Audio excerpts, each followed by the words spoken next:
इथे तुम्ही या दोन्ही चकलीचा आवाज ऐकला असेल। अतिशय कुरकुरीत, अजिबात तेलकट न होणारी ही 2 प्रकारची मोहन घालून बिना भाजणीची चकली आज इथे आपण तयार केलेली आहे। तर अगदी साधी सोपी रेसिपी आहे, जी आत्तापर्यंत तुम्ही कधीच पाहिलेली नसेल। आता ही चकली आपण भाजणीचीच तयार केलेली आहे, पण आपल्याला भाजणी म्हणजे डाळ तांदूळ भाजून न घेता ही भाजणी कशी तयार करायची आहे आणि त्यापासून हे चकलीचं पीठ तयार करून चकली आपल्याला खुसखुशीत आणि कुरकुरीत कशा प्रकारे तयार करायची आहे, याबद्दल सगळी सविस्तर माहिती टिप्स अँड ट्रिक्स सहित या व्हिडिओमध्ये तुम्हाला अगदी शेवटपर्यंत पाहायला मिळणार आहे। तर ही आत्तापर्यंतची सगळ्यात सोपी चकलीची रेसिपी आहे। तर अगदी अशीच चकली तयार करण्यासाठी कोणतीही स्टेप मिस न करता रेसिपी शेवटपर्यंत पहा। आणि तुम्हाला जर माझी रेसिपी आवडली तर व्हिडिओला लाईक नक्की करा, सोबतच तुमचे मित्रपरिवार आणि नातेवाईकांमध्ये देखील नक्की शेअर करा। आणि अशाच नवीन नवीन रेसिपींच्या नोटिफिकेशनसाठी बेल आयकॉनवर क्लिक करून वैशाली मेजवानीला सबस्क्राईब करा। रेसिपीला सुरुवात करण्याआधी वैशाली मेजवानीमध्ये सगळ्यांचं खूप खूप खूप मनापासून स्वागत। आता इथे सुरुवातीला एका भांड्यामध्ये मी 500 ग्रॅम म्हणजे जवळजवळ मोठ्या वाटीने 3 वाटी इतके तांदूळ घेतलेले आहेत।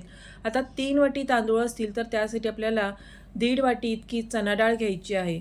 1.5 वाटी चणा डाळ असेल तर त्याची अर्धी आपल्याला मूग डाळ घ्यायची आहे आणि मूग डाळीची अर्धी आपल्याला उडीद डाळ घ्यायची आहे। तर इथे सगळ्या साहित्याचं प्रमाण तुम्हाला डिस्क्रिप्शनमध्ये देखील वजनी आणि वाटीमध्ये पाहायला मिळणार आहे, त्यामुळे तुम्ही डिस्क्रिप्शनमध्ये जाऊन देखील पाहू शकता। आता यामध्येच आपण पाऊण कप इतके पोहे घालून घेतलेले आहेत आणि अर्धा कप इतके आपण साबुदाणे घालून घेतलेले आहेत। तर जवळजवळ 50 ग्रॅम साबुदाणे आणि 50 ग्रॅम हे पोहे आहेत आणि इथे अर्धी वाटी इतके आपण धणे घालून घेतलेले आहेत।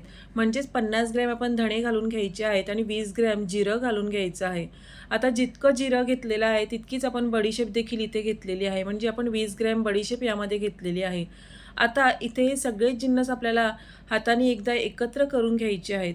तर इथे आपण ही भाजणी भाजून न घेता डायरेक्ट अशा पद्धतीने मोजून एकत्र करून घेतलेली आहे आणि आता ही आपल्याला गिरणीतून किंवा घरघंटीतून अगदी बारीक दळून आणायची आहे। तर अशा प्रकारे आज आपण इथे भाजणी भाजून न घेता डायरेक्ट हे पीठ दळून आणणार आहोत। तर आता इथे हे पीठ मी चक्कीतून अगदी बारीक दळून आणलेलं आहे। आता या पिठाच्या आपल्याला चकल्या कशा तयार करायच्या आहेत, कारण आपण भाजणी अजिबात भाजून घेतलेली नाही, म्हणजे आपण कुठलंही धान्य भाजून घेतलेलं नाही। त्यामुळे इथे कुकरचा डबा घ्यायचा आहे, यामध्ये अशा प्रकारे कॉटनचा रुमाल किंवा कॉटनचा एखादा कपडा घालायचा। यामध्ये आता आपण 2 कप इतकं हे दळलेलं पीठ घालून घ्यायचं आहे। रुमालाला गाठ मारायची आणि त्यानंतर हे पीठ आपल्याला या डब्यासहित कुकरमध्ये ठेवायचं आहे। आता कुकरमध्ये 1 ग्लासभर पाणी घालायचं आणि यावर अशा प्रकारे स्टँड ठेवून हा डबा ठेवून द्यायचा आहे। कुकरचं झाकण लावून आता इथे आपल्याला कुकरच्या 3 शिट्ट्या करून घ्यायच्या आहेत। आता कुकरच्या 3 शिट्ट्या झाल्या आणि कुकर थंड झाला की यामधलं पीठ आपण काढून घेणार आहोत आणि ते नंतर आपल्याला चाळून घ्यायचं आहे। तर शक्यतो कोमट असतानाच आपण हे पीठ यामधून काढून घ्यायचं आहे आणि ते चाळून घ्यायचं आहे। आता थोडं कोमट असतानाच आपण हे पीठ का काढून घ्यायचं, कारण याच्या गुठळ्या पटकन मोडल्या जातात आणि पीठ आपलं लगेच चाळून तयार होतं। तर इथे आता रुमालातून हे पीठ काढून मी चाळणीवर काढून घेतलेलं आहे आणि त्यानंतर असे याच्या गुठळ्या मोडून आपण हे पीठ चाळून घेणार आहोत। तर एखाद्या पेल्याचा तांब्याचा वापर करून देखील तुम्ही हे पीठ अगदी झटपट चाळून घेऊ शकता। इथे आज आपण भाजणी न करता म्हणजे डाळ तांदूळ भाजून न घेता डायरेक्ट हे पीठ अशा प्रकारे चक्कीतून दळून आणलेलं आहे। त्यामुळे कुकरला आपण हे 3 शिट्ट्या करून या प्रकारे हलकं करून घेतलेलं आहे। आता आपण भाजणी का करतो, कारण हे पीठ हलकं होण्यासाठी आणि चकली आपली पोकळ आणि कुरकुरीत तयार होण्यासाठी आपण डाळ तांदूळ भाजून घेत असतो, ज्यामुळे हे पीठ तयार केल्यानंतर ते अगदी हलकं फुलकं तयार होतं। तर इथे अशा प्रकारे कुकरला आपण हे पीठ शिजवून घेतल्यामुळे हे अगदी हलकं फुलकं तयार होतं आणि याच्या चकल्या देखील अतिशय खुसखुशीत तयार होतात। तर आता इथे फक्त आपण कुकरला लावून घेतल्यानंतरच नाही, तर याच्यानंतर देखील आपण हे पीठ कशा पद्धतीने तयार करून घ्यायचं आहे हे देखील तितकंच महत्त्वाचं आहे। ज्यांना भाजणी करायची नाही किंवा ज्यांना भाजणी करायला वेळ नाही किंवा ज्यांना भाजणी करता येत नाही, त्यांच्यासाठी ही अगदी सोपी पद्धत आहे। अशा प्रकारे आपलं हे चकलीसाठी बिना भाजणीचं पीठ तयार झालेलं आहे। आता आपल्याला चकली करायची आहे, त्यासाठी आपल्याला पीठ तयार करून घ्यायचं आहे किंवा मळून घ्यायचं आहे। तर इथे आपण एका कढईमध्ये 2.25 कप म्हणजेच 1 कप आणि पाऊण कप इतकं पाणी घालायचं आहे। यामध्येच पाव चमचा हळद, अर्धा छोटा चमचा इथे मी लाल तिखट घालून घेतलेला आहे, सोबतच पाव चमचा हिंग चवीप्रमाणे मीठ घालायचं आणि 2 मोठे चमचे यामध्ये आपण सफेद तीळ घालून घ्यायचे आहेत. आता इथे तुम्ही 1 छोटा चमचा ओवा देखील हातावर चुरून यामध्ये घालू शकता, पण मी आज यामध्ये ओवा घातलेला नाही. आता हे सगळे जिन्नस घालून झाल्यानंतर आपल्याला यामध्ये मोहन घालायचं आहे. तर इथे आज आपण बटरचा वापर करणार आहोत. तुम्ही याऐवजी तेलाचा वापर देखील करू शकता. तर इथे जवळजवळ 10 ग्रॅम बटर हे एका क्यूबमध्ये आपल्याला मिळतं. अशा प्रकारे आपल्याला 2 क्यूब इतकं बटर यामध्ये घालून घ्यायचं आहे. तर हे बटर तुम्हाला इझिली या पॅकेटमध्ये मार्केटमध्ये अवेलेबल असतं, जे आपण टिफिनला देण्यासाठी वगैरे वापरत असतो. तर इथे या पद्धतीने आपण हे बटर वापरलं की त्याचं अचूक प्रमाण तुम्हाला मिळतं आणि या प्रकारे आपण हे अगदी 20 ग्रॅम बटर या मिश्रणामध्ये किंवा या पाण्यामध्ये घालून घेतलेलं आहे. म्हणजे इथे तुमचं मोहन देखील कमी जास्त होणार नाही आणि जरी तुमच्याकडे मेजरिंग कप किंवा चमचे नसतील तरी देखील तुम्ही अचूक प्रमाणात हे बटर यामध्ये घालून घेऊ शकता. जर तुम्हाला पोहे खायच्या चमच्याने बटर घालायचं असेल तर 2 चमचे बटर यामध्ये घालून घ्यायचं आहे.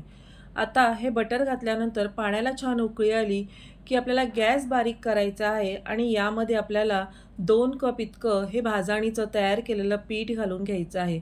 जरी आपण सुरुवातीला हे पीठ तयार करून घेत असताना मोजून घेतलं होतं तरी देखील आत्ता इथे परत मी तुम्हाला हे 2 कप इतकं मोजून यामध्ये घालून दाखवलेलं आहे, जेणेकरून तुमचा काहीही गोंधळ होणार नाही आणि काहीही शंका देखील येणार नाही.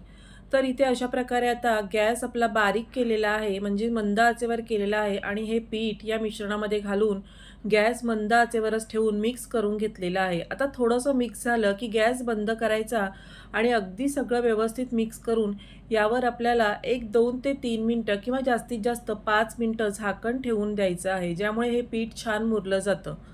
आता 5 मिनिटानंतर हे पीठ आपलं गरमच आहे आणि हे आपण एका भांड्यात काढून घ्यायचं आहे. भांड्यात काढून घेतल्यानंतर एखाद्या पेल्याचा किंवा तांब्याचा वापर करायचा आणि हे पीठ आपल्याला मळून घ्यायचं आहे, कारण हे गरम असल्यामुळे आपण लगेच हाताने मळून घेऊ शकत नाही. त्यामुळे इथे मी अशा प्रकारे ग्लासचा वापर केलेला आहे आणि हे पीठ या पद्धतीने प्रेस करून करून मळून घेतलेलं आहे. तर अगदी 70 ते 80% पीठ या पद्धतीने आपण मळून घेतलं की नंतर हे थोडंसं कोमट होतं आणि मग पाण्याचा हात लावून आपल्याला याचा गोळा तयार करून घ्यायचा आहे. आता इथे आपण जे पाणी किंवा जे पाण्याचं प्रमाण घेतलेलं आहे त्यामध्ये हे पीठ अगदी व्यवस्थित मळलं जातं.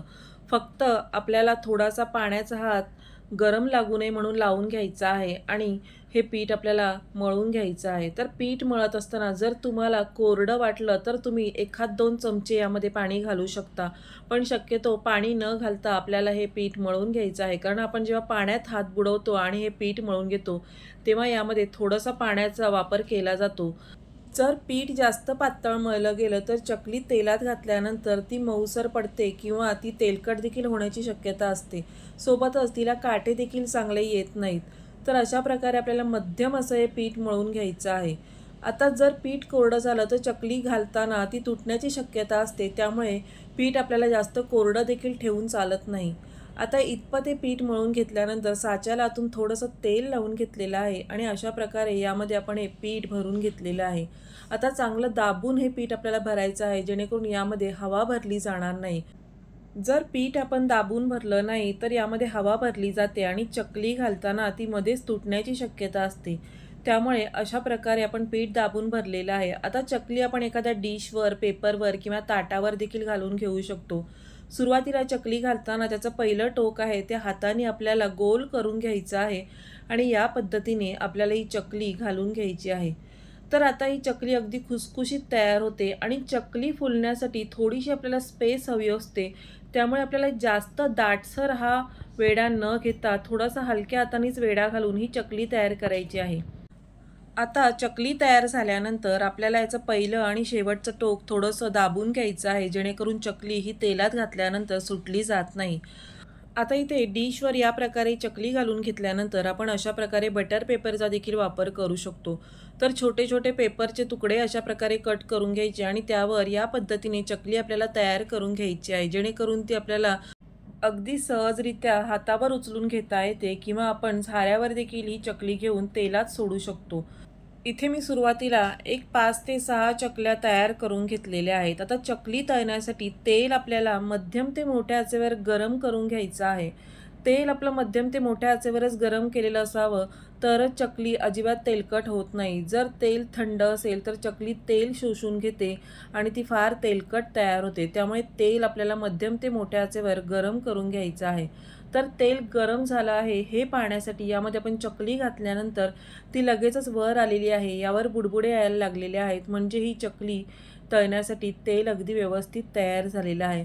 फक्त याचा रंग न बदलता हे असे बुडबुडे यायला लागले म्हणजे हे तेल अगदी व्यवस्थित गरम झालेलं आहे. आता इथे गॅस आपल्याला मोठ्या आचेवरच ठेवायचा आहे आणि 1 ते 2 मिनटं आपल्याला ही चकली मोठ्या आचेवरच यावरचे बुडबुडे कमी होईपर्यंत तळून घ्यायची आहे. जसे यावरचे बुडबुडे थोडे कमी व्हायला लागले की गॅस आपल्याला मंद ते मध्यम आचेवर ठेवायचा आहे आणि अगदी शेवटपर्यंत मंद ते मध्यम आचेवर ठेवूनच यावरचे बुडबुडे पूर्ण जाईपर्यंत ही चकली आपल्याला तळून घ्यायची आहे. तर अगदी शेवटला यावरचे बुडबुडे अगदी कमी होतात आणि चकली हळूहळू तेलाखाली जायला लागते. म्हणजेच आपली चकली अगदी व्यवस्थित तळून तयार झालेली आहे. ती अजिबात आतून कच्ची राहिलेली नाही, त्यामुळे ती तेलातून काढल्यानंतर अजिबात मऊ देखील पडत नाही. तर इथे अगदी शेवटला तुम्हाला दाखवते, चकली आपण पलटून घेतली की ती तेलाखाली जात आहे, म्हणजेच ही चकली आपली छान अशी तळून तयार झालेली आहे. तर इथे तुम्ही बघू शकता तेल आपलं अगदी शांत झालेलं आहे, चकली देखील अगदी शांत झालेली आहे, म्हणजेच आपली चकली अगदी व्यवस्थित तळून तयार झालेली आहे. याच पद्धतीने आपण पेशन्स ठेवून आणि घाई न करता चकली जर तळून घेतली तर ती अतिशय खुसखुशीत तयार होते. आता इथे आपण आणखीन 2 ते 3 चकल्या तेलात घालून तळून घेणार आहोत. तर इथे तुम्ही बघू शकता तेलात घातल्यानंतर चकली लगेचच वर आलेली आहे. तर शक्यतो पसरट अशी कढई वापरायची आहे, जेणेकरून चकली आपली तेलात अगदी व्यवस्थित पसरली जाईल आणि तिला तळण्यासाठी पुरेशी जागा देखील मिळेल. तर इथे जर चकली तुम्हाला हाताने सोडता येत नसेल तर तुम्ही अशा प्रकारे झाऱ्यावर घेऊन देखील चकली तेलात सोडू शकता. आता इथे महत्त्वाची टिप म्हणजे चकली तेलात घातल्यानंतर 1 ते 2 मिनटं याला अजिबात झारा लावायचा नाही. झाऱ्याला थोडीशी चकली कडक लागायला लागली की मगच आपण पलटून घेणार आहोत. तोपर्यंत आपल्याला याला झारा लावायचा नाही, त्यामुळे चकली तुटण्याची शक्यता असते किंवा तिचा शेप देखील बिघडण्याची शक्यता असते. त्यामुळे सुरुवातीचे 1 ते 2 मिनटं बुडबुडे कमी होईपर्यंत चकलीला अजिबात झारा लावायचा नाही आणि यावरचे बुडबुडे कमी झाले की मगच आपण ही चकली पलटून घेणार आहोत आणि नंतर मंद ते मध्यम आचेवर छान अशी कुरकुरीत होईपर्यंत तळून घेणार आहोत. या प्रकारे आपण जर चकली केल्या तर त्या अजिबात मऊ पडत नाहीत किंवा त्या कडक देखील होत नाहीत, अतिशय खुसखुशीतच राहतात. आता चकली तळून घेतल्यानंतर त्या आपण एखाद्या झाऱ्यावर काढून घ्यायच्या आहेत आणि यामधलं तेल पूर्णपणे निथळून घालवायचं आहे. त्यानंतर तुम्ही एखाद्या बटर पेपरवर ठेवू शकता किंवा टिश्यू पेपरवर ठेवू शकता, जेणेकरून यामधलं एक्स्ट्राचं तेल असेल ते निघून जाईल. तर या पद्धतीने तुम्ही बघू शकता तेलाची क्वांटिटी अजिबात कमी झालेली नाही, म्हणजे चकलीला अजिबात तेल मुरलेलं नाही. आता इथे आपण ही चकली बटरचा वापर करून किंवा बटरचं मोहन घालून तयार केलेली आहे. तर याच प्रमाणात तुम्ही तेलाचा वापर करून देखील अगदी अशीच चकली तयार करू शकता. यामध्ये तुम्हाला काहीही फरक जाणवणार नाही. तर जिथे आपण 20 ग्रॅम बटर घेतलेलं आहे, म्हणजेच पोहे खायच्या चमच्यानी 2 चमचे इतकं बटर घेतलेलं आहे, त्याच पोहे खायच्या चमच्यानी 2 चमचे इतकं तेल घालून घ्यायचं आहे. तर बटरचं आणि तेलाचं प्रमाण अगदी सारखंच घ्यायचं आहे, जेणेकरून ही चकली अगदी अशीच खुसखुशीत, कुरकुरीत आणि अजिबात तेलकट तयार होत नाही. आता इथे मी तुम्हाला बटरचं मोहन घालून तयार केलेल्या चकलीचा खुसखुशीतपणा दाखवत आहे आणि याचं टेक्स्चर दाखवत आहे.